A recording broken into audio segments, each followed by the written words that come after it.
आता पाहूयात टॉप 9 राजकीय बातम्या। लाल चौकामध्ये जाण्यास भीती वाटते असं सुशीलकुमार शिंदे म्हणायचे। आता लाल चौकमध्ये रात्री 10 वाजताही पर्यटक सेल्फी घेताना दिसतात। काश्मीरच्या श्रीनगरमधील सद्य परिस्थितीवर जेपी नड्डा यांचं भाष्य।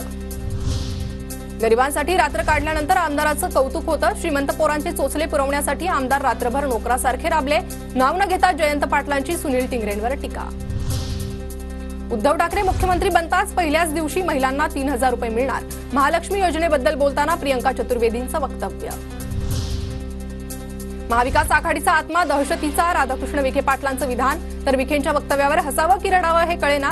शिवाजी कर्डिले गुंड असल्याचं जगजाहीर। प्राजक्त तनपुरेंचा टोला। गोवारी समाजाच्या शिष्टमंडळानं उपमुख्यमंत्री फडणवीसांची भेट घेतली। फडणवीसांच्या भेटीनंतर गोवारी शिष्टमंडळाकडून महायुतीला पाठिंबा जाहीर।